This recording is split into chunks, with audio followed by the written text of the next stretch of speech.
Good evening, everybody. Good morning, depending where you are. And welcome to this online session. We are actually at the brand new SDA campus. And for this occasion, with the current class of EMMS 14, we moved into this room to make this online session feasible also for you. The basic idea of this online session that a lot of participants who are attending the current edition, probably attending in the past years, is to give you an experience of what happens, the teaching style. And for today, you will be with a very energized professor, which is Paolo Guenzi. And the focus today is going to be sales management. More specifically, Paolo is going to share with the class and to discuss with the class the topic of consultative selling and value selling. As you can see, obviously, we cannot smile because we are all wearing a mask in safe conditions. It's very strict rules for the current class. And we have also a couple of students who are connected online. We are currently using Microsoft Teams for distance learning activities. Then we also are connected with our e-learning platform. And I mean, we started the classes this morning, and they have been already interacting with all the classmates in the plenary session and later during the group work. That has been happening until a couple of minutes before getting into this new session. Paolo Guenzi is, let's say, a senior professor from SDA Bocconi. The master has many professors. Some are from SDA Bocconi, some others are from ESADE. And this is just one piece of a long journey because started in January in Milan, then we went to Barcelona, now in Milan. Next steps will be Barcelona, Madrid, and then Milan again before the very final graduation. Well, I leave the room to Paolo. I hope that you will enjoy. You will see people interacting, asking questions from here, from remote, therefore Joao, Doina, and Jared, you that are connected, absolutely feel free to interrupt as you have been doing in past sessions and share your ideas, your comments together with Paolo and together with your classmates. Therefore, it's absolutely what's happening normally. So, Paolo, this is your time. I thank you for your attention. I missed to introduce myself. I'm Marco Aurelio Sisti. I am, let's say, the director of the master, together with another colleague of mine, which is Michele Quintano from ESADE. This is my face. You can see it better in our brochure and in our website. But however, it would be a pleasure, hopefully, in the near future, to meet you and talk about this amazing program. Paolo, it's your time. So. Okay, thank you very much, Marco. Thank you. Come on, clap your hands. More energy, come on, come on. So actually, I will be smiling a lot, no matter if I have a mask or not, but I will be smiling, and I hope you will all be smiling. I'm truly excited to be here with you and having the chance to interact with you. It really seems something almost like impossible a few months ago, even a few weeks ago, actually. So I'm very happy, excited, and I hope you feel the same feeling, you share the same feeling that I have now. I will not introduce myself. I will skip this for those who are attending live. Well, you can get information about who I am online directly, but I already met with you online in some previous session. So I want to go straight to the point. And starting from our model, because we discussed what we saw in the distance learning session is this big model of sales management, which basically captures the set of decisions and activities that we call sales management. And this will be the guiding model for the rest of the course. We will go through different phases or steps in this big model. The key message is, as I said in the distance learning session, we need to have the big picture in mind, because any decision we make about our sales force has an impact on some other parts of the model. So we need an integrated, systematic approach to sales management. This is basically the key message. And we will be working on some specific parts one at a time to go more in depth. For example, how do we best motivate the sales force? How do we design incentive programs? This is a specific topic, so obviously we will have specific sessions for this specific topic. At the same time, let's keep in mind that there is no single best way to design incentives.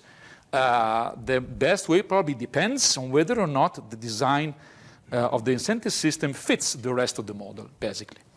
Starting tomorrow, we will be discussing a quite comprehensive case which tries to put together these different inputs in a systematic and organic way, and we will see how different pieces of this puzzle should fit together in the most meaningful way to drive to successful performance. Now, the rule of the game, as usual, as I try to do also in the distance learning session, is to try to have you interacting as much as possible. So if I am unclear, if I say something you disagree with, if you want to bring your experience to the table, feel free to interrupt me and share your thoughts, reflections, experience on anything we are talking about, okay? Anyway, this is the starting model. And step 0 is basically, that's what we saw in the last session online, is what is the role of the sales force? Because actually, the adequacy of all decisions and interventions and actions in this model depends on what we want to achieve. And today I will be focusing on a specific strategic approach to sales, I would say, which is what we call consultative or value selling. So I will try to position what value selling or consultative selling means as a starting point, because if we decide that we want our sales force to have a consultative role, then we should design all the other decisions here accordingly. If we want to design a different role for our sales force, probably we need to take different decisions throughout the model, right? Oftentimes, we do have different roles for different members of the sales force in the same company, which adds complexity to the picture, because then we need to develop meaningful and integration of different set of decisions, because we simultaneously want to achieve different targets, and we assign different roles to the sales force. So I will try to sketch preliminary what we mean by role of the sales force, and today I will then focus mainly on what we call consultative and value selling as a form, one of the examples of roles of the sales force, which calls for specific behaviors and activities, the right part of the model, which should help the companies achieve through their sales force the outcomes or the results that are most consistent with the strategy of the company. So everything starts from the strategy of the company, and then we need to turn that strategy into actual behaviors of our sales force through all decisions that are in between. And again, this is an introductory step, because tomorrow we will see exactly a real-world application of this perspective, which is a company which changes the strategy, more specifically the go-to-market strategy, and wants its sales force to change their behaviors and activities in the last mile. So what do we need to do? We'll take the perspective and the example of that company to make it happen through a set of interdependent decisions, okay? So this is just one step, which is preliminary for having a fruitful discussion tomorrow with a real-world case application, what we see today. As I said, the right part of the model basically has to do with what I call the production function of salespeople, which is basically what salespeople do to achieve specific results for the company and for themselves, using a set of inputs of resources. Some of these resources belong to the individual salesperson. His or her personal talent, skills, attitudes, knowledge, anything we call basically talent, or some individual level inputs. At the same time, many of these individual level talents or inputs that are used to do things, what we call the process, in different phases in the selling process, both internally and externally. I mean, both when interacting with the customer and when relating to internal counterparts in your organization, are affected by organizational decisions, like recruiting, training, motivation, and performance evaluation, and so forth, okay? Now, the starting point is, okay, what is the outcome that we want to achieve, and according through the sales force, and then going backwards, what do we expect our salespeople to do, and what kind of inputs they should possess. And even backward, what should we do to give them the inputs they need to perform the right amount and type of activities in the right way to achieve, more probably, the expected desired outcomes. Now, this combination of ideal inputs at the individual level, processes or activities to be performed, and outcomes, expected outcomes, depends on a number of things. For example, the go-to-market strategy, right? Now, all companies in the world usually segment their customer base. This is a key principle in marketing, right? And what happens is, obviously, you can segment your customer base in a number of ways.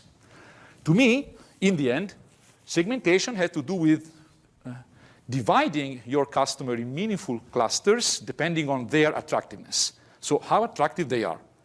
Because the ultimate goal of segmentation is basically to set priorities. So we have to find some meaningful ways for saying that some customer segments are more attractive than others. At the individual level, some individual customers are more attractive than others. Okay?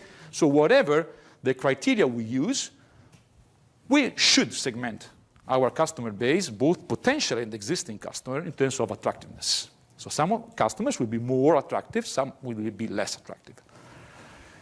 On the horizontal axis in this model here, we have how demanding and complex are to manage are the customers. So how many resources have to be invested on the customers. Usually there should be some correlation between these two variables, right? So in theory, I should, the more a customer is attractive, the more I expect that customer to be also demanding, because probably we have different suppliers that are willing to invest on that customer, so they usually have more negotiating and bargaining power, for example. But this is not always the case. So I think in the end, these are two meaningful ways of segmenting. This is just an example, but this, whatever the specific criteria you use, you should prioritize across your customers in terms of how attractive they are, how demanding they are.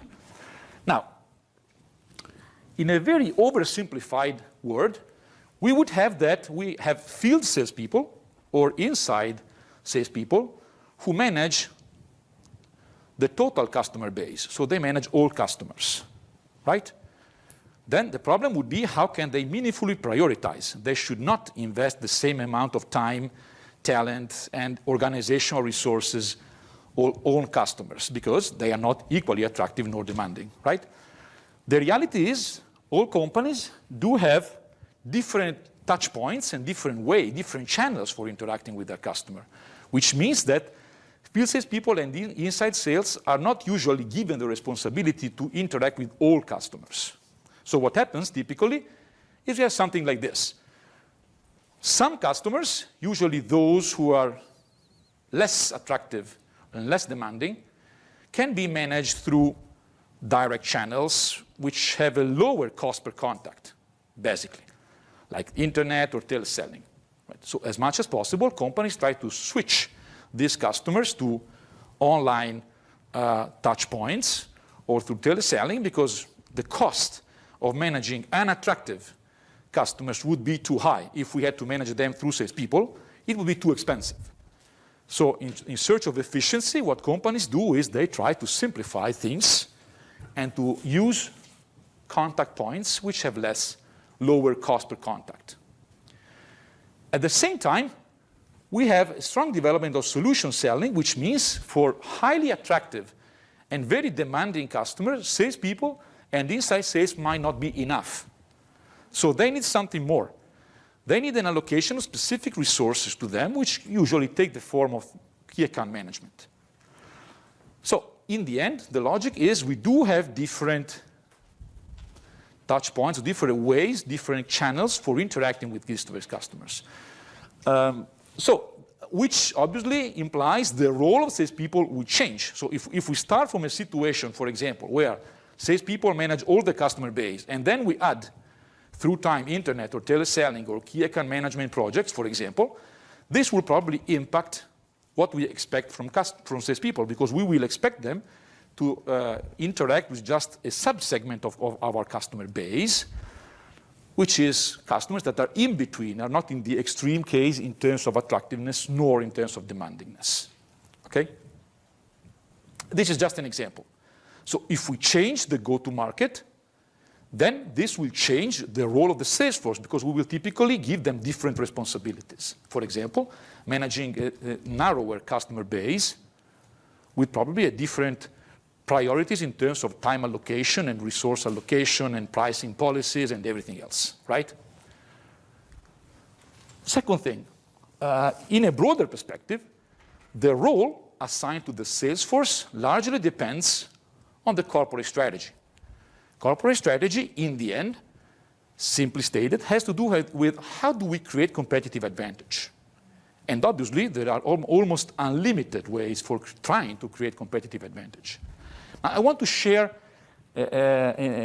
this picture with you because, again, it's a real-world input, which I think is interesting. This is a very simple research run in the US.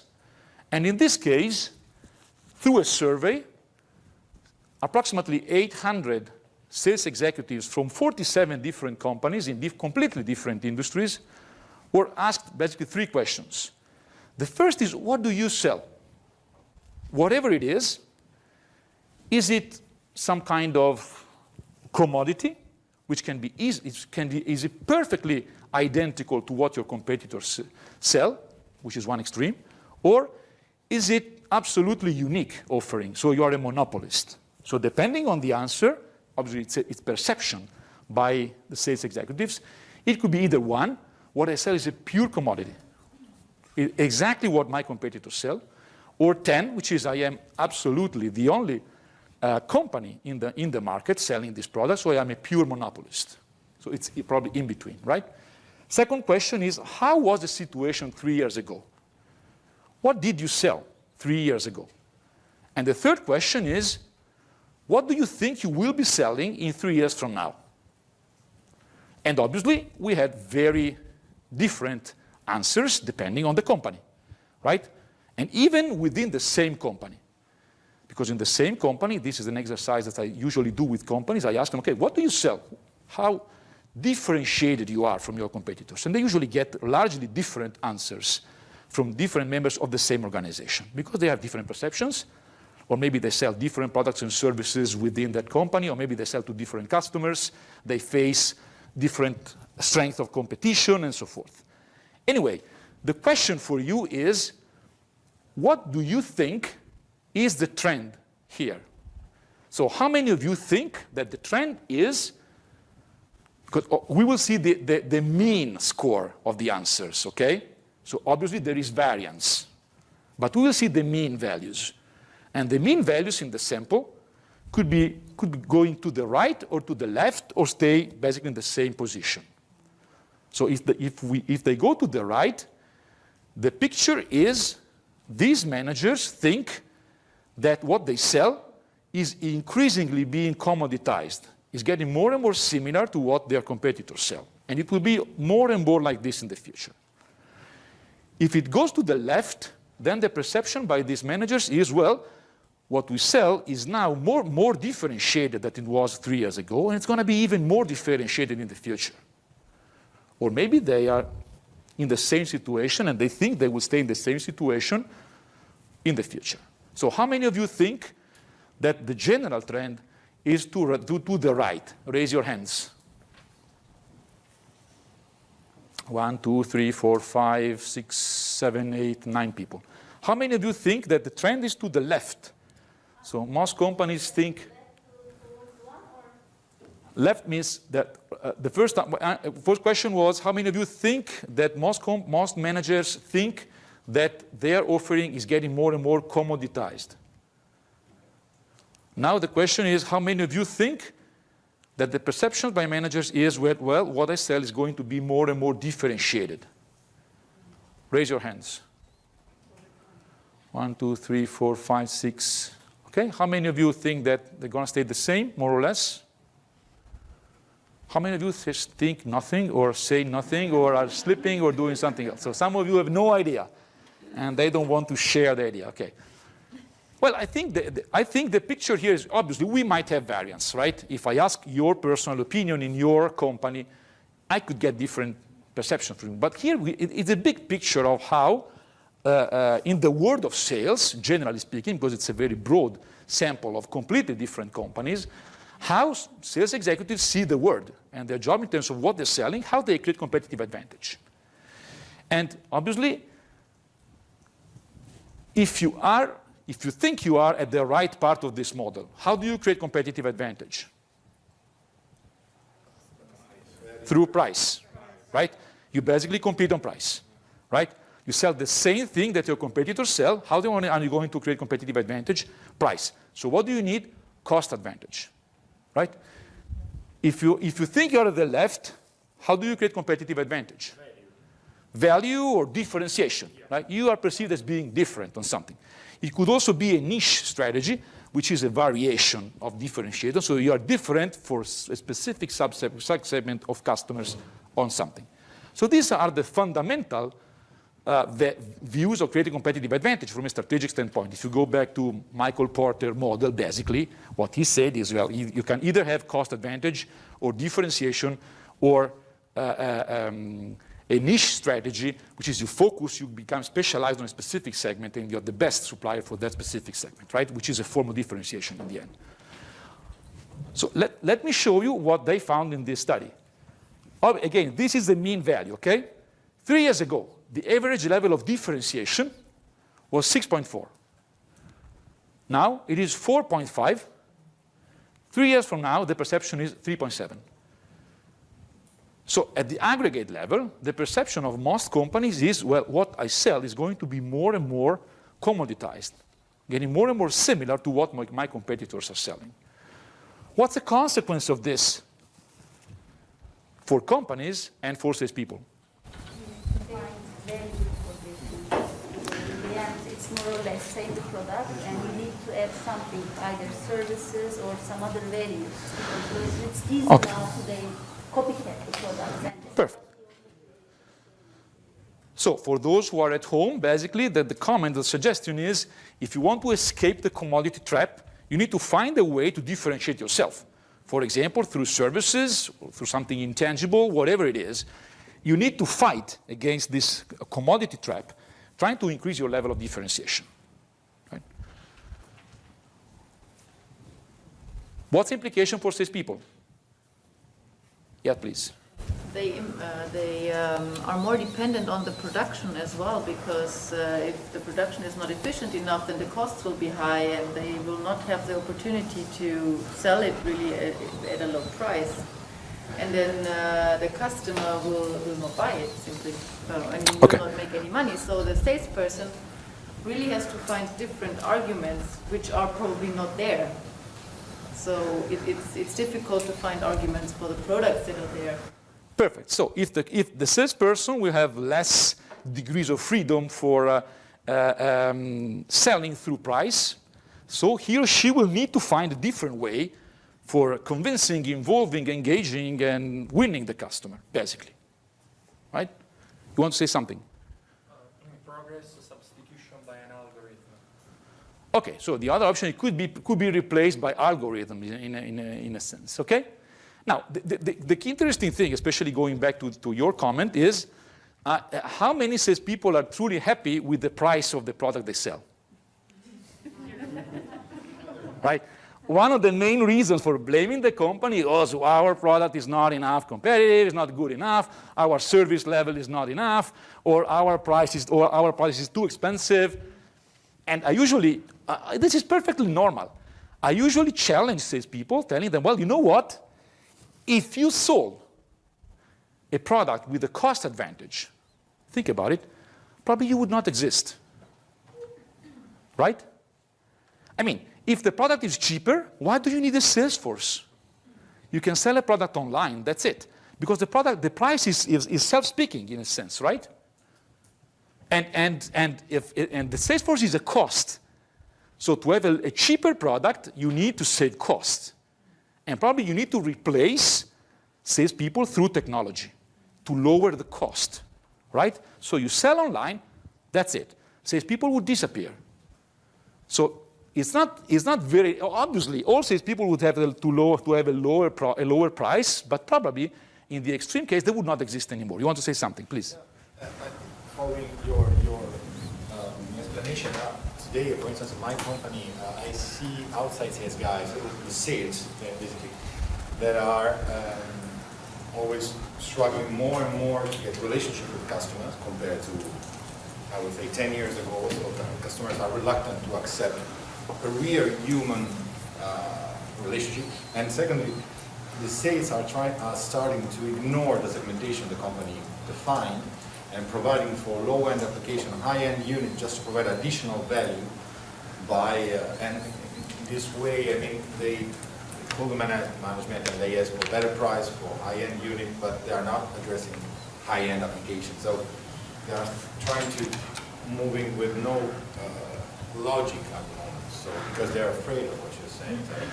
Yeah, I mean, there is a missing logic in many cases because companies are a little bit, salespeople are a little bit in between here in the sense because they don't have the best product to sell, highly differentiated. They don't have the cheapest price. They struggle in finding the best application for different targets or different segments. And first,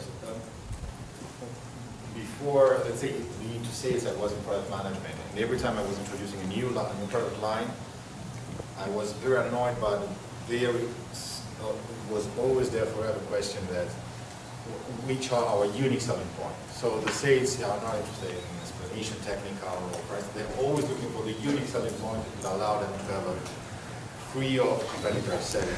yeah, I mean, salespeople are asking for really unique selling points that can help them selling the product, right? So that's basically, and oftentimes they are poorly satisfied with the really differentiating point because it is difficult to actually have a really differentiating point as we see here. So the aggregate level, most companies find it hard to really have truly differentiating points. Yes, please. This may sound a bit futuristic, but I think companies start facing commoditization when they sell commodities. So what if the sales role, for example, you sell commodity but you sell it as a service, and then the sales role basically changes whatever is a commodity you can purchase in a catalog, whatever, but if you sell commodities as a service, then the sales role basically changes into, you cannot sell a service without having a salesperson involved. You know what? Yeah, I mean, the servitization of offering, generally speaking, we live in a world where most companies, even the most industrial companies, are radically moving to a service economy, right? And because that's a way for creating competitive advantage and trying to escape the commodity trap.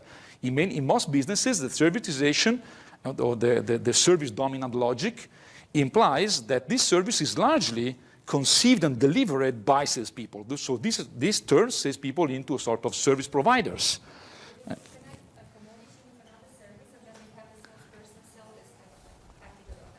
Yeah, I mean, the company tries to provide some tools for salespeople to create bundles with services. This has an impact on salespeople because salespeople need to learn how to sell service, and service is expensive, usually. So it's not easy to sell, once again. So it can be a differentiating point. It can also be imitated over time, and oftentimes it's difficult to price. Anyway, that's definitely a way that companies are using and salespeople are using to try to escape this commodity trap. So again, if salespeople, paradoxically, if salespeople sold totally unique products, they would not be relevant, if you think about it, right? A totally differentiated company doesn't need a sales force, right? Because customers will knock at your door asking, please give me your product. It's so different, it's so unique. How many companies can you mention of this type? Over the last 10 years, I heard so many times, oh, but Apple is different. Oh, but Apple is, okay. How many examples of this type? Where customers are really willing to buy something which they see as really difficult.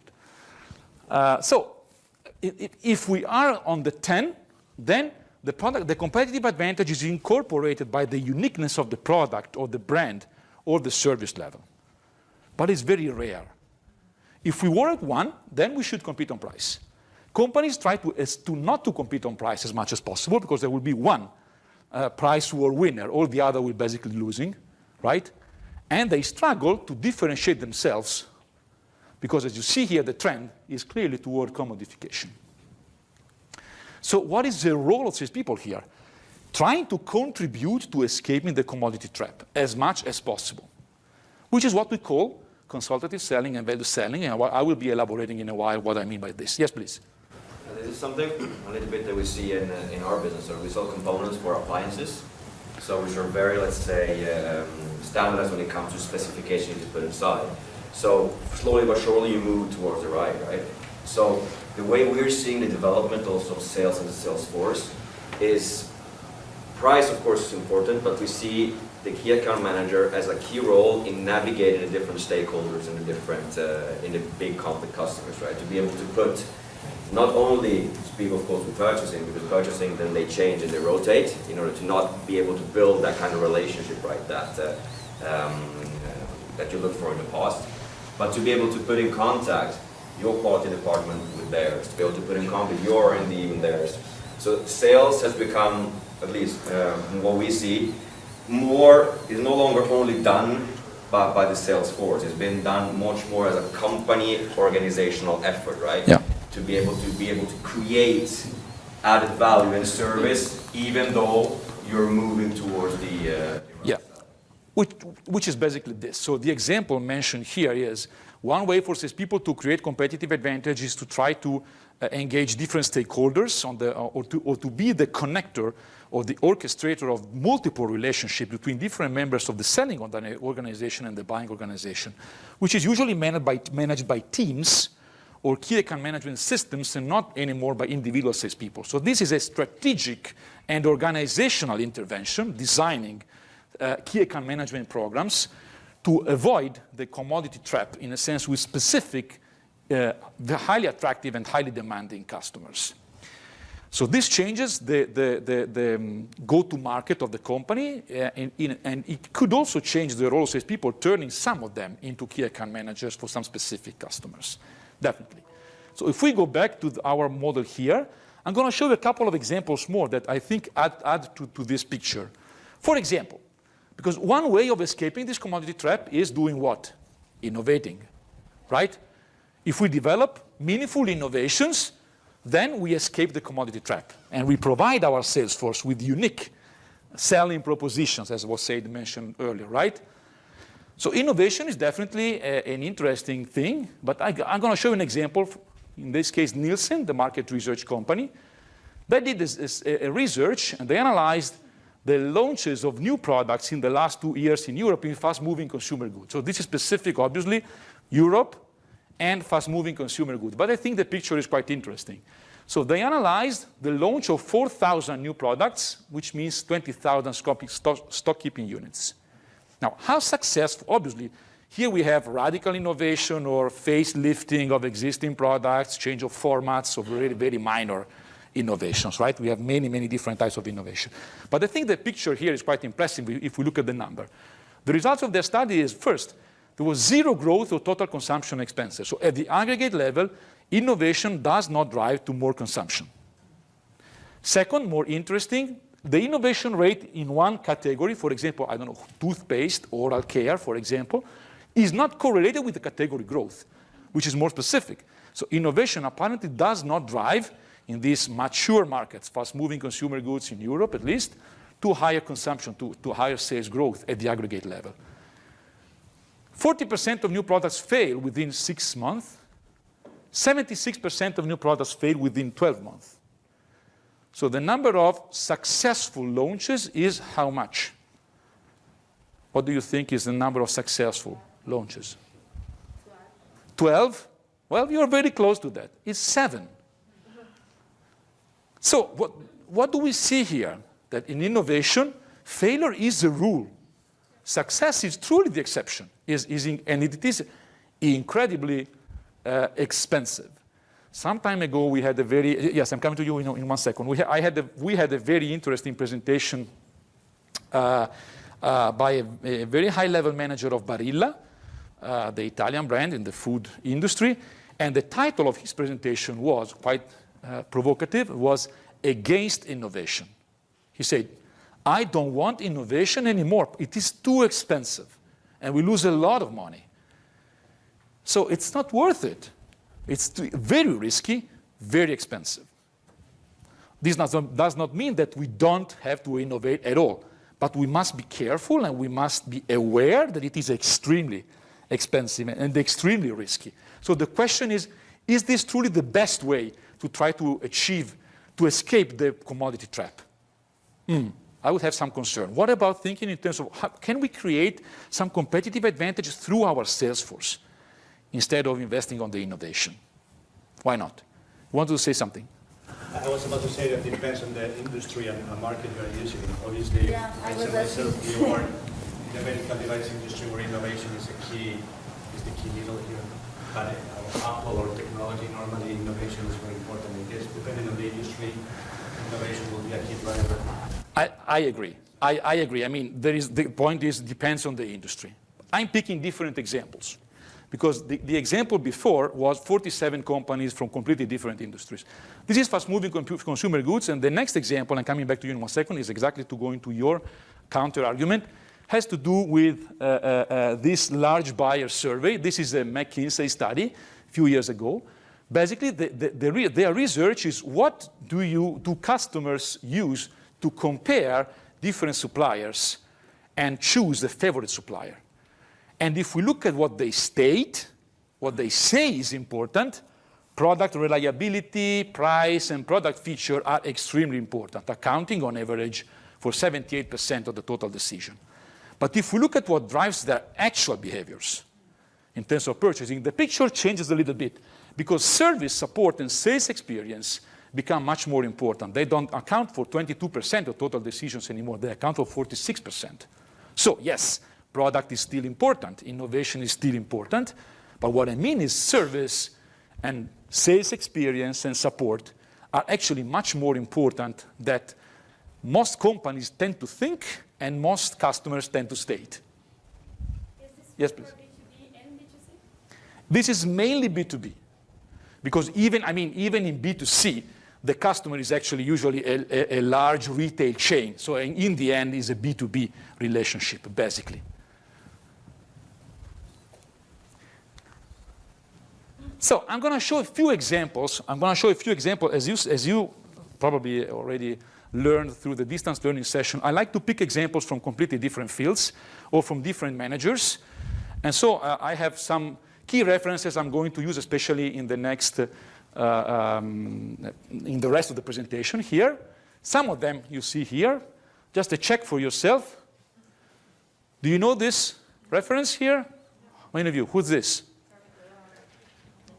Kermit from the Muppets. Okay, we'll see this later on, not today, but I will use this as an interesting reference for sharing with you some interesting insight. Who's this guy here? No? I guess you don't know. Okay, why am I citing? I will be citing this guy in a while. Why? Because he's been the most paid manager in the United States a few years ago. Okay, number one in terms of rewards. Guess how much he earned in 1 year only? 10 million? 200 million, 10 million. Okay, $49.5 million in 1 year only. Okay? Now, if we take the economic rewards as a proxy of the value of a manager, I would say that maybe it's interesting to see what this guy thinks about Salesforce, managing a Salesforce and the role of salespeople in his business. And guess the business he comes from? Airbus. Banking, no. Airbus, no. Pharma. Interesting. We'll see. So this guy is Fred Hassan. We'll see you in a while. This guy here, nobody knows who this guy here usually. Do you know who this guy here is? Famous writer. I will cite this guy in a while. Who's this guy here? You should know, because this is a guy who invented management. Who's the guy who invented management? You should know. It's executive master students. You should know this. Who's this guy? He's not Phil Cotter. Looks like Phil Cotter for some strange reason. Most American professors look very much the same, right? They've copy and pasted the same prototype, and basically, but it's not him. Peter Drucker. This is Peter Drucker. Okay, we'll see what he said about sales management, because I think it's also interesting. This guy here,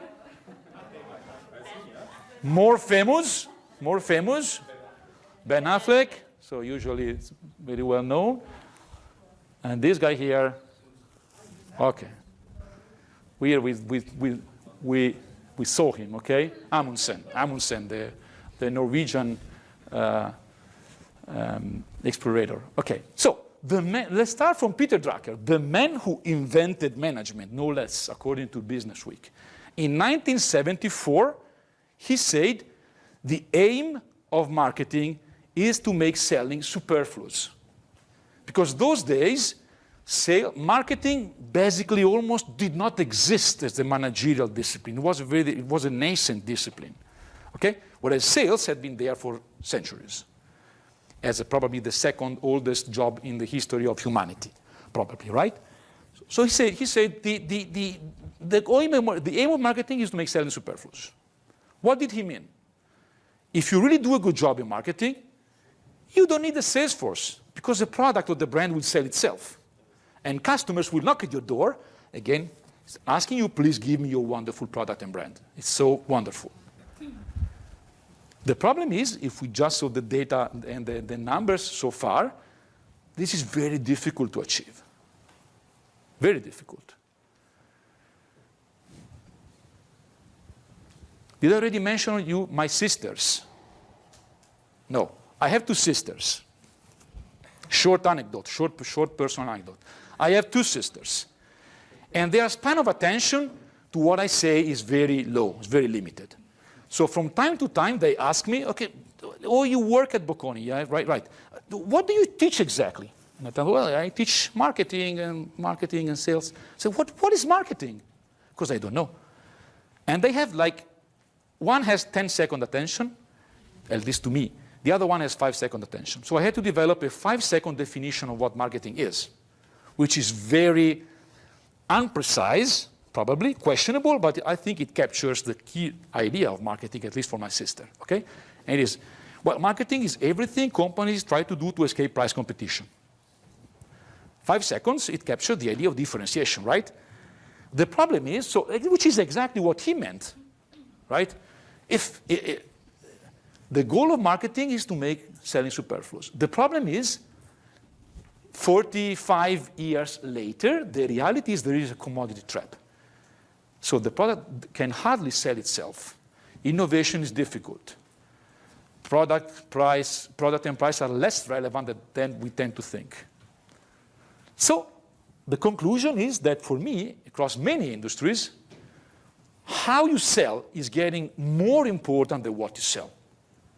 And if you think about it, this is exactly the other side of the coin of what we call customer experience, right? What is customer experience?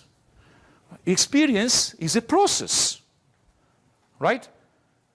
And if we look at the perspective from the company, it's about managing this experience is to manage a process. So how you sell, which is a process, is more important than what you sell. And I picked this other example, research by the Charlie Group, and they found that on average, again, there is variation across different industries, but on average, 39% of the customer selection of a vendor is based on the added value that the salesperson brings. So the salesperson is a relevant potential differentiator to escape the commodity trap. 12 companies escaping the commodity trap. Then the questions become, what is added value? And more specifically, how can a salesperson bring value to a customer? This is what we call value selling. Because it's getting more and more important to create competitive advantage to escape the commodity trap, because price is difficult to achieve a cost advantage, and differentiation is hard to achieve, very expensive and risky and blah, blah, blah. Everything you say so far. And just to add another example, I don't know if some of you are familiar with the famous book, The Challenger Sale. And the Challenger Sale, for example, they found what are the drivers of customer loyalty? What makes a customer loyal over time? Which again adds to the picture. It's not about what makes a company selling something, it's what makes a company getting a loyal customer base. And again, they found the sales experience is a loyalty builder. Obviously, the sales experience does not only incorporate the salesperson. It also has to do, for example, with after-sales service, for example, right? But again, it has to do with the experience, with the process.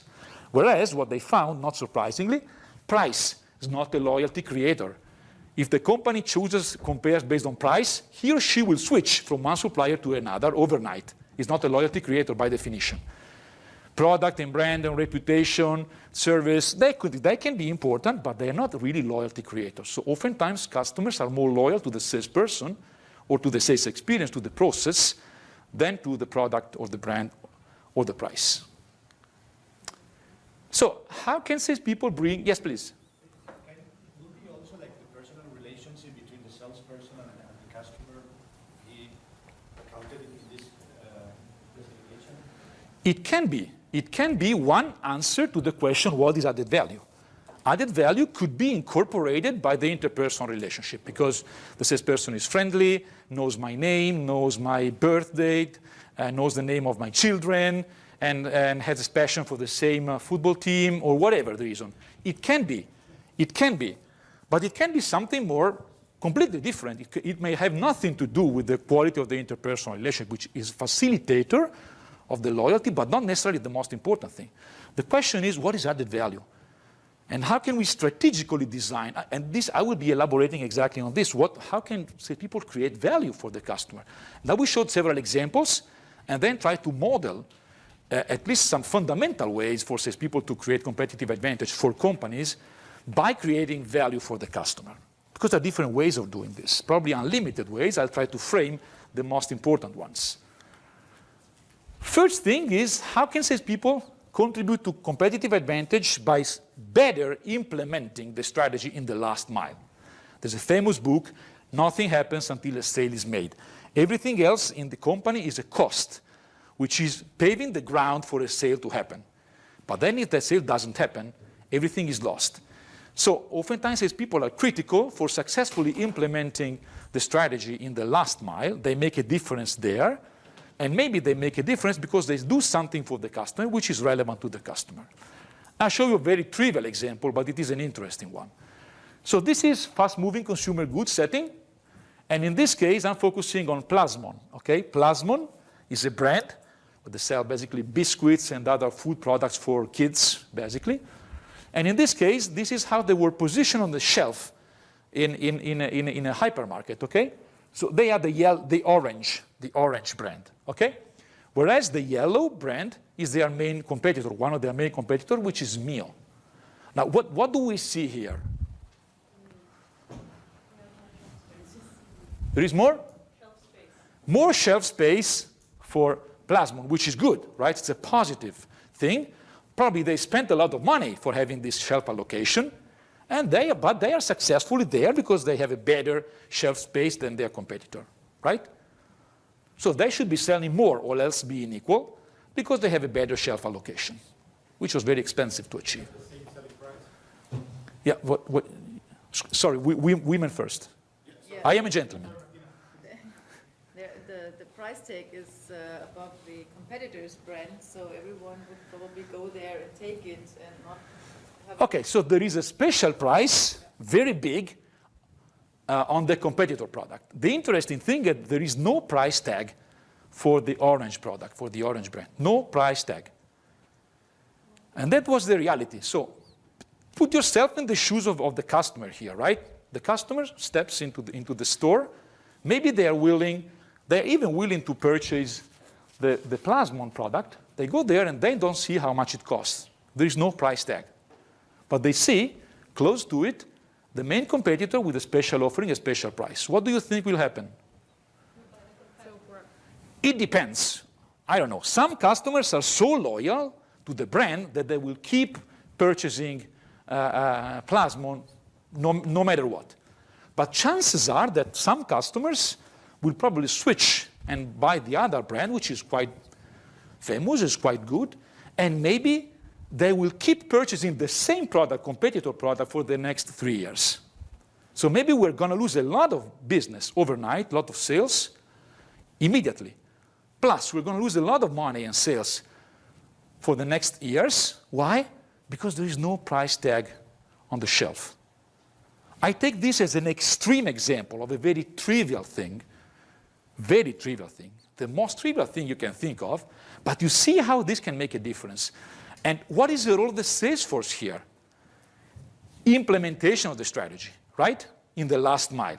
You have a wonderful product, a lot of innovation and R&D investments to have the best biscuit. And you invested a lot for building advertising and communication campaign to build your brand reputation. You invested a lot of money for being there on the shelf. No price tag, sales are lost. I was presenting this example like a few days ago in our executive MBA. There was a guy in the room from another brand, another very famous Italian brand in fast-moving consumer goods. He told me, well, in South America, we have exactly the same problem. And the fact is that we found out that our competitors' salespeople, they remove our brand, our price tag. And we lose a lot of money. So we need people to be there to talk to the retailer and just make sure that the price tag is there. So this is an example of how salespeople can make a difference by providing value to their customer base, which is just let your customer know what is the price of your product. Very important, right?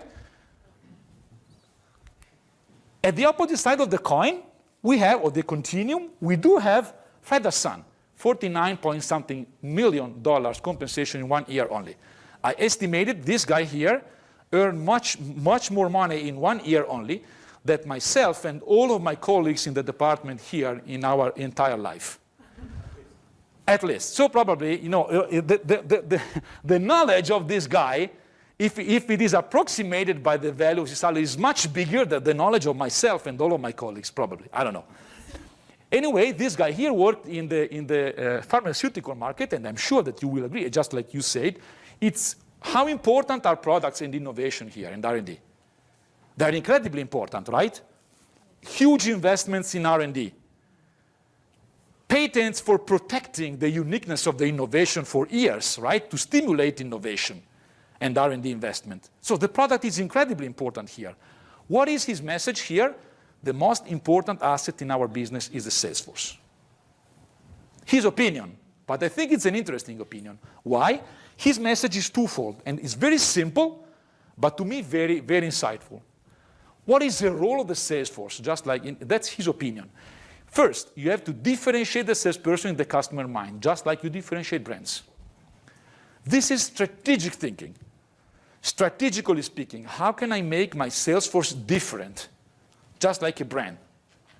And it's interesting to see that most companies have brand managers. So they have people who spend their life for trying to make the brand different. I have never seen in my life a company with a sales brand manager. No companies are strategically investing people, competencies, money, and resources for truly strategically thinking, how can I make my sales force different, better, value-adding for my customer? When I ask companies, how do you differentiate your sales force? Usually I have some quite embarrassed silence because they don't have a ready answer. 99% of the cases, the answer is, we have a very competent and very knowledgeable sales force. Fair enough. My point is it truly differentiating? Because I always get the same answer. So all companies tend to think, well, if I have a very knowledgeable salespeople, they will be better for my customers, especially in high tech, but not only necessarily. So they should know a lot about the product, and they should be very good in communicating. Then, technically speaking, they should be very well prepared. I think this is a must-have. It's not the key differentiating point. His provocation is, how can you make your sales force truly different? And my opinion is, the vast majority of companies I've seen in my life don't spend enough resources thinking about it, but they should. The second point is what you hear from the front line can be a great corrective to the prevailing wisdom, which means you can use a sales force strategically as a source of competitive advantage if you use a sales force as information gatherer, as a source of insights. Because they know so much about the market, they know so much about the customer, they know so much about the competition. We all know we live in a knowledge-intensive economy where the competitive advantage is largely knowledge-based. And market knowledge is extremely relevant, very idiosyncratic, difficult to imitate. How much of the potential of market knowledge that those people possess is actually used by companies to create competitive advantage for making better decisions in general? It is largely wasted. So the question is, how can we make our sales force strategically more relevant by stimulating their information gathering or market sensing role? And I'll show you one example. First, how can salespeople differentiate themselves? This is an interesting example. I picked this example, but I have many examples of the same type. In this case, this is a company. I did some consulting firm, and we analyzed the customer satisfaction. So we designed the customer satisfaction survey. So we asked 411 customers of this is a B2B company, what drives your satisfaction, basically, toward this supplier, a specific supplier, okay? Which I have anonymized here, obviously. And the company was definitely convinced that, well, the key source of competitive advantage in our business are the product and the price. So we have a very technical business, so our products must be perfectly fine. Second, our customers are very price sensitive. They were surprised when they find out that actually the sales personnel is a main driver of customer satisfaction in this business. Impact of marketing, 0% in this specific case. Obviously, they create expectations, so indirectly. Pardon me? Marketing is not the visible part. So. Marketing is a visible part, yes. So they will probably affect some expectations of the customer. So indirectly they probably contribute. But you see, products account for only 11%, price only 9%. So the main driver of satisfaction is salesperson. So what creates value for the customer in terms of satisfaction is basically the sales force. How? We look at this, and there are different drivers. And again, the answer, the expectation by the company was, well, the main driver of satisfaction toward the salesperson is how knowledgeable the salesperson is. Whereas what we found that the importance of different variables was not like this, because the friendliness of the salesperson was not extremely important, but not even the knowledge of the salesperson was very relevant. What was truly relevant in this case was the salesperson gives an adequate support when needed, they understand the needs, and they provide timely quotation, easily to contact, is always available, always connected, and speed of response is extremely relevant for many businesses, for example. So you look at more specific ways of drivers of satisfaction toward the salesperson. This is for the part of what makes a salesperson different, for example. It could not necessarily be the knowledge, like in this case. It could be the ability to provide support, to provide insights, to be easy to contact, or whatever. This is a second example, which is the information gathering or market sensing role. And here is a personal anecdote.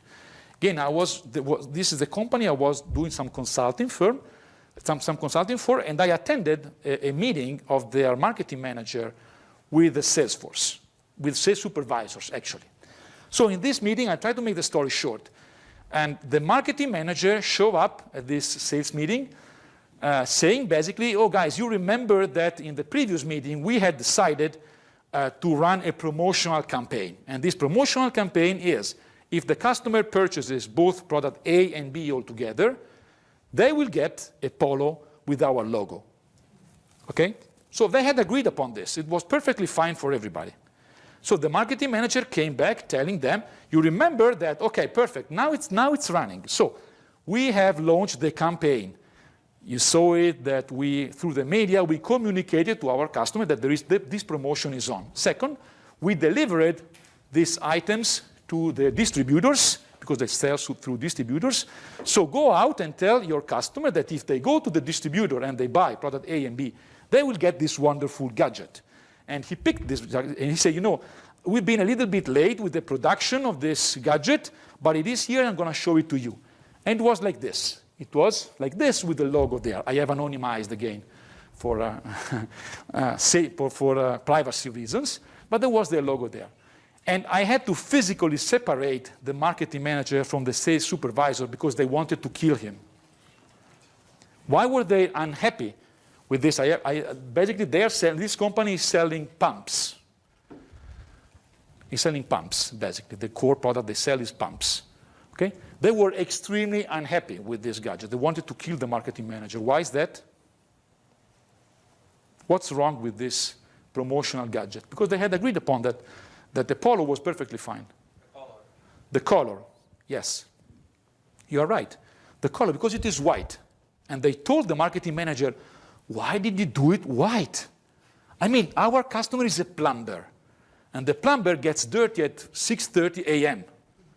You should have done this black, dark blue, whatever, dark color. How can it be white? It's like telling my customer, I don't know who you are. I don't know anything about it. It's a boomerang.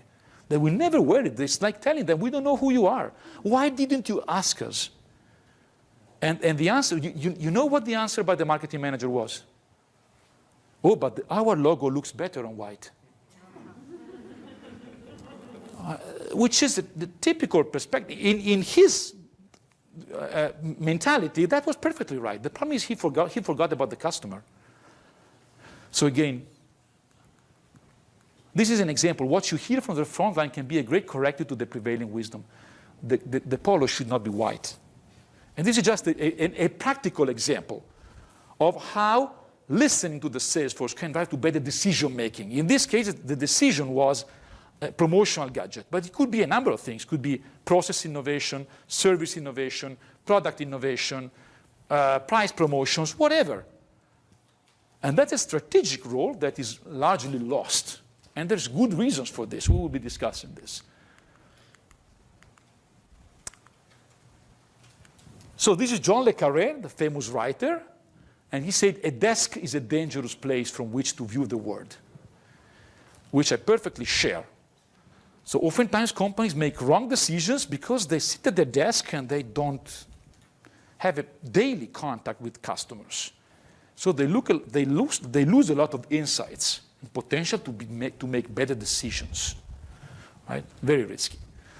So strategically speaking, a way of designing the role of the sales force is let's try to make it a differentiating point, really, for the customer, and let's try to use the sales force as a source of insights for making better decisions. How do you get there? Well, you need our full big model, because you need to change the behavior of people. For example, you need them to better collect and gather information about customers, which they oftentimes don't do. How do you make them willing and able to do that? How do you make them really impactful and relevant for the customers when they interact with the customer? Again, that's the right part of the model, but then you need a strategic thinking for the rest of our model, the left part, to make it happen, and the systematic design of all decisions in our model. Now, multiple roles coexist in the reality. So I'm focusing mainly on what I call consultative or value selling, because here's an interesting study on more than 1,000 salespeople in 61 different industries. And they basically analyze what do salespeople do, their behaviors and activities. And they ended up saying, this total is 100. And they said, well, the 8.3% of salespeople are what they call key account managers. So they are in charge of managing the most attractive customers, right? 8.6 are technical sales force. Basically, their main role is to provide technical assistance, technical service, technical knowledge to the customer. Then we have missionary salesperson. Missionary salesperson is typical, especially in the pharmaceutical market, where basically salespeople do not directly sell anything. They simply spread the word of their product, how good it is, where can it be successfully applied to patients, and so forth. So it's largely a communication role. So then we have the delivery role, 9.1%, which is basically they are in fast-moving consumer goods, so placing the product on the shelf, checking inventories, and in-store promotions, all those things that then have to be done physically at the customer site. 24.7% is business development manager. Basically, the key responsibility is to find new customers, to grow new business, opening new channels. And the remaining part, 34.2%, is what they call consultative salesperson. So if we look at the reality across different industries, generally speaking, it is true that there are different roles, which imply different activities, different individual production function of the salespeople, and then different models for managing them. But the reality is the most widespread role is a consultative salesperson. So what is a consultative salesperson? Before getting there, let me summarize the key messages so far. So competitive advantage, less and less related to product, brands, innovation, and price, which means how you sell is getting even more important than what you sell. So selling is shifting from pure execution implementation in the last mile to a more strategic role of designing and creating value for your customers. So consultative selling and value selling is becoming the predominant role. How can we frame this in practical terms? Well, I think there are three fundamental approaches to sales. They all can create value for the customer, but there is what is truly value and consultative selling is the third approach. Let me start from the first approach. The first approach is what we call product sales. In product sales, the sales argument, the key sales argument is we have a very good product. Ideally, it has either the best product in the market, from a technical standpoint, for example, or we do have the cheapest price or the best quality to price ratio. If this is true, then basically, what kind of sales force do you need to have? They should be very product experts because they need to know very well the technical aspects of the product. They need to communicate it very nicely to the customer. Or if price is very important, they must be very good negotiators, or both things, right? And the role salesperson is what I call a talking brochure. Basically, they have the same selling argument for everybody. Because if the product is the best and the price is the cheaper, then basically the message, the storytelling is always the same. But then we have to do the algorithm. Then also the algorithm. Then probably yes. So this is where we typically have a higher chance of salespeople to be replaced by algorithm or by self-service, decisions by customer. This is exactly what I'm saying here. That you will see that we are shifting from product sales to the other approaches, because it is less and less true that we have as success factors product excellence and cost leadership, as we said in the continuum, the 10-point continuum earlier on, right? So if we had total differentiation or cheapest price, that would be perfectly nice. We don't need people to do other things than basically communicating our value to our customers. And value is we have either the best product, the cheapest price, or the best quality to price ratio. Unfortunately, this is getting more and more rare and difficult. So this worked well in the past, is working less and less for companies. So we can't afford having a standardized approach in most businesses. In some businesses, yes, but it's getting less and less popular. And what is the role of the salesperson? Basically, he or she can work as a lone wolf. You don't need team selling, as we said earlier on. You don't need team selling. You need a salesperson to do his or her job nicely and must possess a lot of knowledge. Oftentimes need to be very good in communicating because, for example, might help customers making better decisions because there is information overload. And a good salesperson here could help customers navigate and select the right information to choose the best supplier. Anyway, this is a very product-centric model. If I have the best product, the cheapest price, this role of the sales force is very good. The problem is, this is usually not the case. So most companies switched to a different approach, which is solution sales. The last 10 years, I have very seldom heard companies telling me that they sell products or services. They have become bad words. Nobody sells products and services. Everybody sells solutions. What is the difference here? What is the shift here? Well, the sales argument is completely different because basically what the salesperson is saying is I'm not here to sell you the best product at the cheapest price.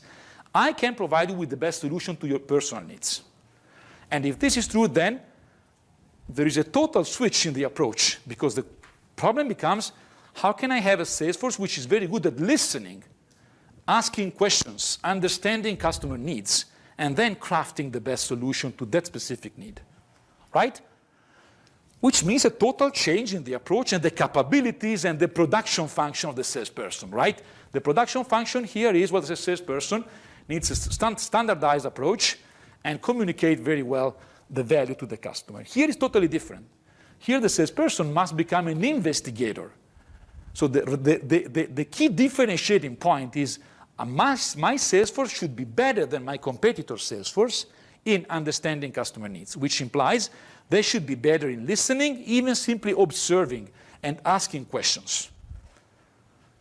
For example, how many of you know the spin selling? Have you ever heard about spin selling? One person in the room. Two persons. Okay. Spin selling is an example. Of a sales technique, okay, which is basically aimed at better uncovering the hidden needs of your customer. So there is a sequence of questions that you should ask your customers to better investigate and identify hidden needs of your customer, something that your customer is not even aware of or will not automatically share with you. This is just an example. So if you move from product sales to solution sales, then your salespeople should probably know and practice techniques like spin selling to better investigate the customer needs. So they can be more or less good at doing this, right? But they certainly need a different set of skills as opposed to the product sales model, right? If they have different production function, they must do different things and possess different talents. So they should be investigator, very good in listening, and then crafting the solution, adapting the solution to the customer need. And to do this, the adaptation of the solution usually calls for cross-functional navigation and the building of a team which altogether designs a customized solution for that specific customer through the integration of different knowledge and different service agreements and terms and a customized solution for that specific customer, which a salesperson alone and by himself can hardly do. But the organization as a total entity can better do. So the offering will be a combination, a bundle of product and service solution to customer needs. What are the key success factors? You don't necessarily need to have the best product or cost leadership. You need to be more flexible, more adaptive, and better in understanding your customer needs, which largely depends on the quality of your sales force, the ability and willingness of your sales force to do so. What is the role of the salesperson? What is the role of knowledge? The salesperson becomes a knowledge orchestrator, should identify, pick, and build a set of knowledge that altogether is provided to the customer to craft the best tailored solution. This is very popular, has become very popular for most companies as a sales approach. I think it's still not what we call value selling. What we call value selling is a third thing, which has some advancement compared to the solution sales. First, the limitation of the solution sales approach. Solution, in my opinion, is quite a vague term. It's not really, it's difficult to quantify. What is the value of a solution? Now, if you can quantify the value of the solution to your customer, then you have some more unique selling point, something that is truly relevant to your customer. If you can quantify it, it's difficult. But it is a step further. So the quantification of the economic value, which is usually how can my solution have an impact on your business performance, especially in B2B settings, this is very popular, right? It is a step further.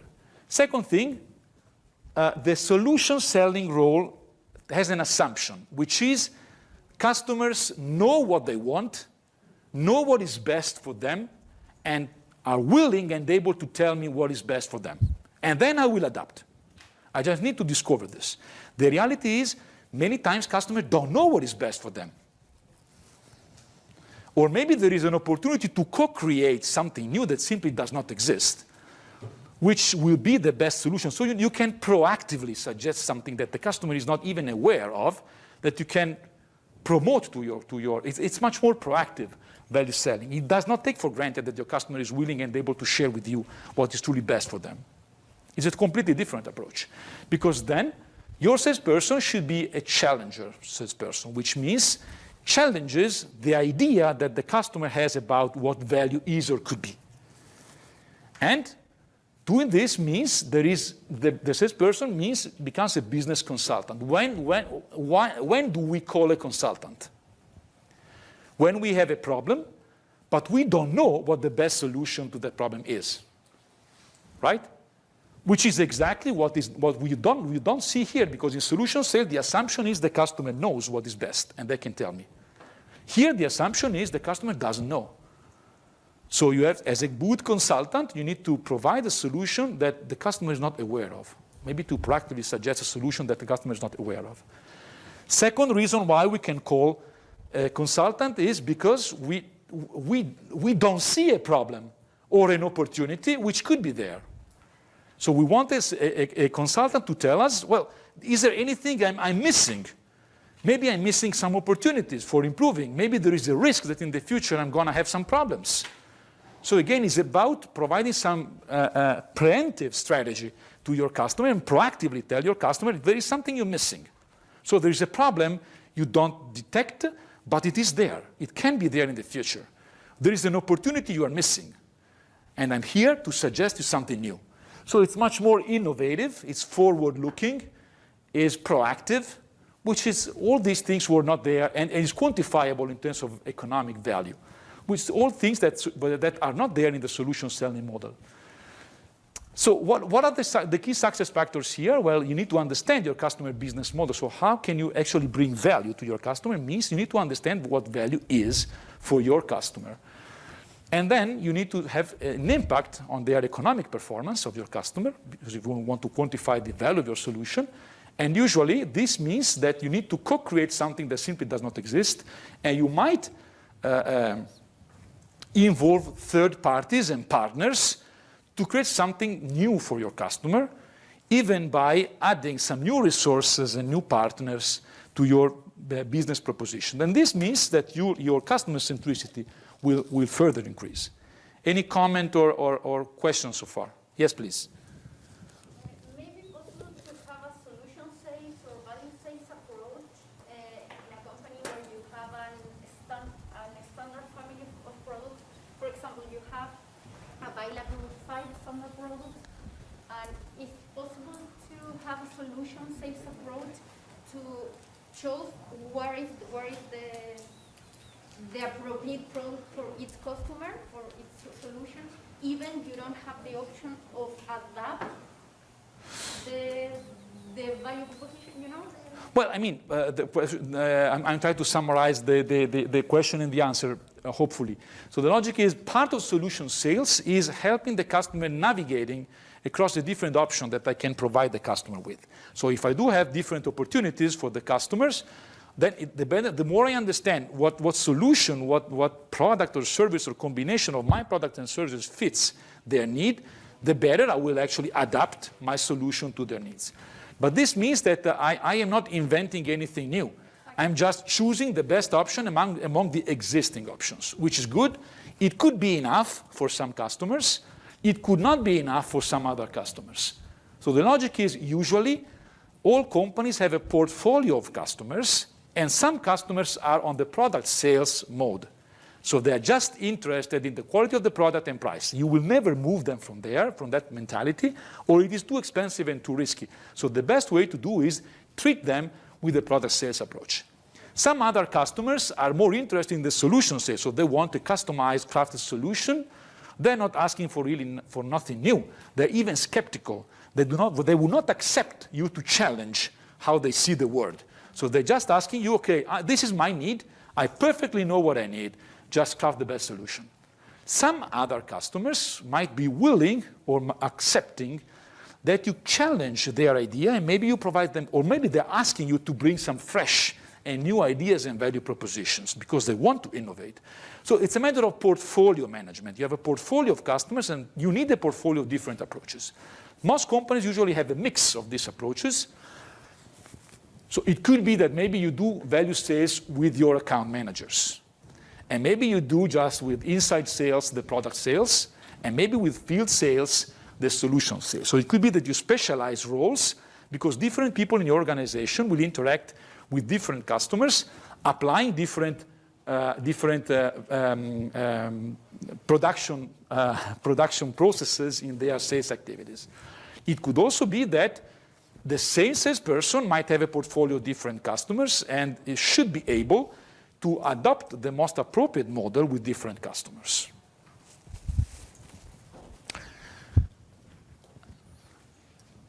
what salespeople should do better, and I think it's quite insightful, effectively present features and benefits, which correspond basically to product sales. Right? The key thing in product sales is you should go in front of the customer and present the product features in the best possible way. 23% of companies need improvement on this. Aligning the solution with customer needs, which is basically solution selling, right? So the customer is asking me to align the solution to their needs. And you see it's a little bit more difficult because there are more companies need improvement on this. Differentiating your offering from a competition, which is a step further. So I am not simply adapting to your needs, but my adaptation is better than my competitor's one, even more difficult. Clearly understand the customer buying process. What are the choice criteria? Who's making decision? What are the decision-making roles? Even more difficult, and especially for solution selling, this is important. Who is the decision maker in a complex buying process? But even more room for improvement on selling value and avoid discounting. Difficult to do. And I think this perfectly corresponds to the path, to the trend, moving from some companies are moving from one thing to another, from one approach to another. But selling value is more difficult than selling product sales and solution sales, basically.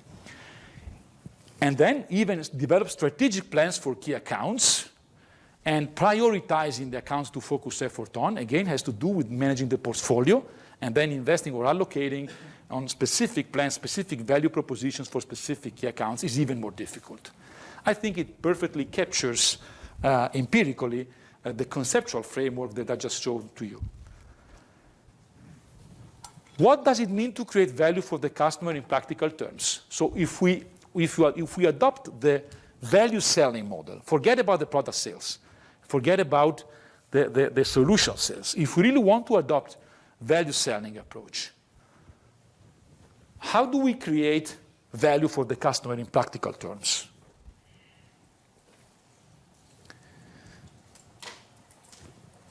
I want your opinion on this. For example, if we want to sell, we sell Iveco, trucks from Iveco. You know the brand Iveco? They sell trucks, right? Okay, what is value here? How do you sell value if you sell this product here? Yes, please. So if you show the prospect that he can save $30 million in more reliability of delivery, for example, logistics, right?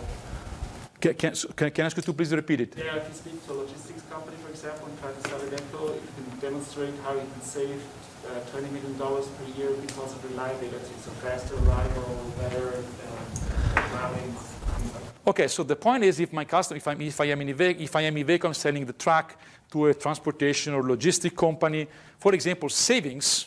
If I can prove and demonstrate savings for the company, that would be economic value that the customer can have. Not necessarily economic savings because the truck is cheaper, but because he can do his business cheaper. Yeah, well, let me go, sorry.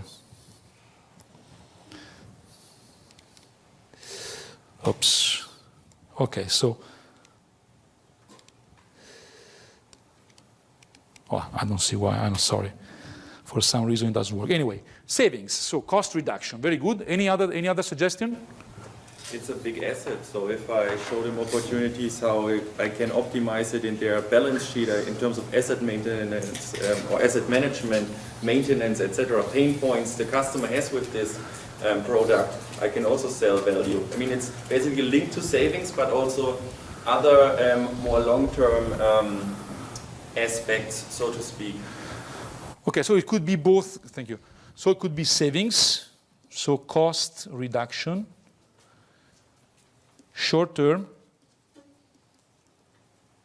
long term, right? So it's basically cost reduction.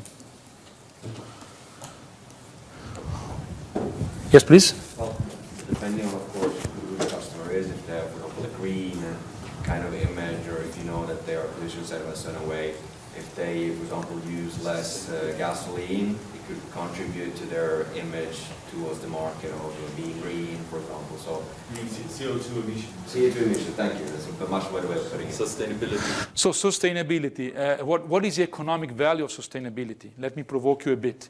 Because to me that is a means to an end. Yeah, you can increase your brand equity and at that point. Okay. What is the economic value of reputation and brand equity? Increase business. Increase business, very good. So savings or more revenues? Emissions can also be linked to savings because sometimes you have an incentive. That's exactly the reason why I'm saying that that is a means to an end. It could, because emission reduction or sustainability could be a driver of cost reduction to some extent, or could be a driver of revenues increase. Because in the end, to me, you all sell exactly the same thing. What do you sell? What does your company sell? Medical device. Medical device. Okay, medical device. Okay, let's say, who is your customer? Hospitals. Okay. So medical device is product sales. If you move from, because that's a product. If you move to solution and to value, what is the value of your product for your customer, the hospital? Value, if you sell, because we can either sell the hospitals or the surgeons. It depends to whom you target the message. Let's imagine that your customer is the hospital, right? And you sell. Less hospitals stay, let's say, from the economical perspective. Let's hospitals say, okay, but this is a means to an end. What is the end? And more turnover. More turnover, cost reduction. Okay. So your product is a means to an end, which is? Your product is a means to an end. Your product and service is a means to an end. What is the end? What is value for your customer? What do you sell? What does your company sell? The components for appliances. Yeah. So Yellow card, sir, because again, it's a product sales. You say components for, but components is a product. safety and... Safety is a means to an end. It's not economic value. all right. Less return rates, so we decrease maintenance costs. Okay, that's a means to an end to me, because both medical equipment or devices for the hospital and components and probably everything your company sell is exactly the same thing. Let me provoke you a bit. You all sell something that you do not see here, but that's done by purpose, because then you don't know. And then you don't know, okay? You all sell profit. If you were any company working in B2B or selling to channel partners, you basically sell profit. Everything else, your product, your service, your solution is just a means to an end. If you really want to go with the value selling approach, the question is how can you help, does your solution help your customer making more profit? And there are four fundamental ways for making your customer making more profit. Because profit is what? Revenues minus costs. Very simple, right? Option number one, you can help your customer making more profit by reducing the cost. This is option number one. Option number two, you can help your customer making more profit if you help the customer through your solution increasing their revenues. Whatever you do for making your customer reducing their costs or increasing their revenues is actually creating economic value for your customer. Everything else is fluff, is a means to an end, solution, very good. What is the economic value? In the end, it must turn directly or indirectly into cost reduction, increase of revenues, plus there are two more ways for increasing profit. What are they? Reputation is a means to an end. Reputation, my question is, how does reputation turn into more revenues or less costs? Market share is more revenues, generally speaking, but in the end, market share per se is not more profit. Your customer is not, market share is a means to an end. If they increase market share, they want to make more profit, right? So in the end, it turns into probably either lower cost, higher revenues, better profit. Lower churn rate. Churn rate means that in the end, again, is a means to an end, is a way for probably either reducing costs or increasing revenues, or hopefully, which is very difficult, doing both things all together. This is the third option. Maybe your solution can actually help your customer doing both things. There is a high risk of being in between, right? Because from a strategic standpoint, a value proposition where you tell your customer, well, we can both, increasing your revenues and decreasing the cost, is a little bit tricky, is dangerous. But in theory, you can do. Usually, most companies focus for specific segments, maybe, on either reducing the cost through their solutions, their value selling approach, or increasing revenues. But in theory, you could do both things. Then there is a fourth way, which is hidden here. But it is a fourth way. There is a fourth way, and I'm putting this with a big question mark, because I don't want to tell you today. I want to keep some mystery on this, because I will show you some examples of how companies try to do these things. And I will pick different examples from different industries to show you tomorrow how companies try to do these things. Okay, so I will pick some examples. Again, from completely different industries, to see how companies try to do this in practice and what is the implication for the sales force and for sales management are. Because this is a strategic perspective, right? What is the role? If the role of my sales force is truly that of value creation, then the question is, what is value for my customer? And in the end, whatever it should ideally turn into more profit. You all sell the same thing, profit, if you want to take the value selling approach. And the question is, how do I make it happen? And what is the role of my sales force? So you need to turn a strategy into practical implementation by your sales force. Any question or comment on this?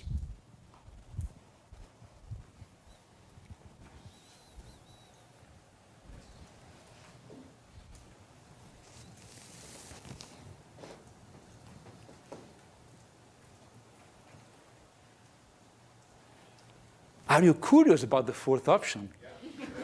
Oh, okay.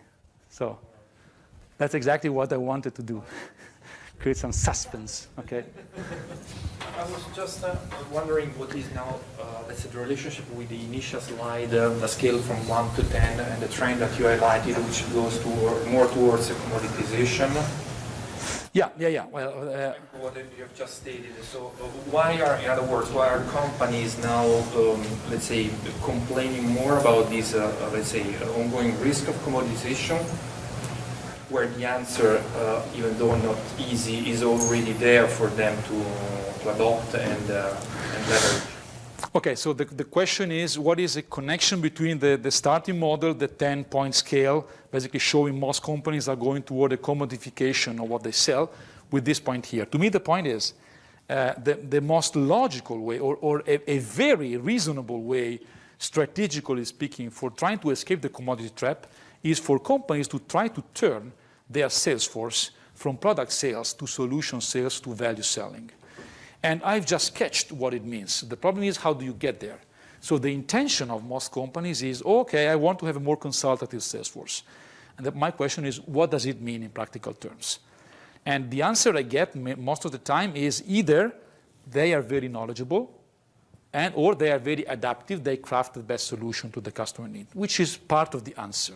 I think there is a step further, which is, how can you as a company create the organizational conditions for really create a value selling approach to your sales force?